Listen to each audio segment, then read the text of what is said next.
గత కొంతకాలం నుంచి ఇక్కడ సీనియర్ సిటిజన్స్, వాకర్ అసోసియేషన్స్ అందరూ కూడా కలిసికట్టుగా ఈ గ్రౌండ్ పరిస్థితిని చూసి, ఎందుకంటే ఆ పక్కన పోతున్నటువంటి డ్రైనేజీ కాలువ నుండి వచ్చేటువంటి నీరుతోటి చాలా దుర్గంధమైనటువంటి వాసనతోటి క్రీడాకారులు చాలామంది సిక్కైపోయారు.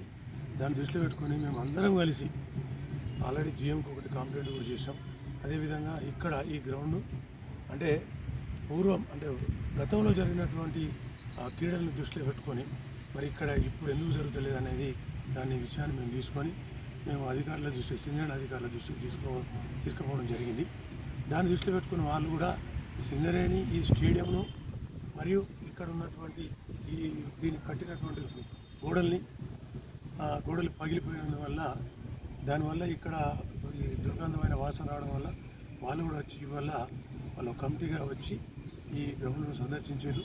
మా వాకర్ అసోసియేషన్ ఆధ్వర్యం లోపల ఈరోజు గ్రౌండ్లో ఏమేమి ప్రాబ్లమ్స్ ఉన్నాయి అన్ని ప్రాబ్లమ్స్ కూడా వాళ్ళకు మేము తెలియజేసాం.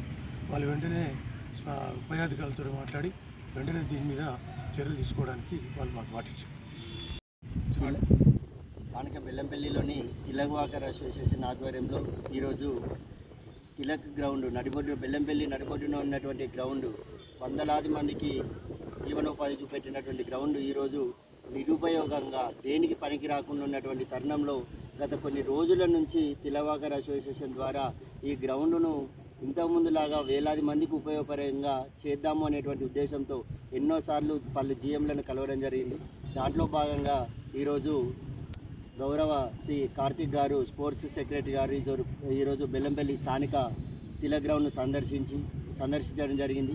వారికి ఇక్కడ ఉన్నటువంటి ప్రధానమైనటువంటి సమస్యలను వారి దృష్టికి తీసుకెళ్లడం జరిగింది. అయ్యా, సింగరేణి యాజమాన్యానికి మా గ్రౌండ్ అసోసియేషన్ ద్వారా మరియు బెల్లంపల్లి ప్రజానీకం ద్వారా కోరుకునేది ఒకటే, ఈ గ్రౌండ్ను ఇది వేలాది మందికి ఉపయోగపడే గ్రౌండ్ను కాబట్టి తిరిగి మరలా అదే స్థానానికి తీసుకొచ్చే విధంగా కృషి చేయాలని కోరుకుంటూ దానికి మా వంతు సహకారం కూడా మేము అందిస్తామని ఈ సందర్భంగా తెలియజేస్తున్నాం.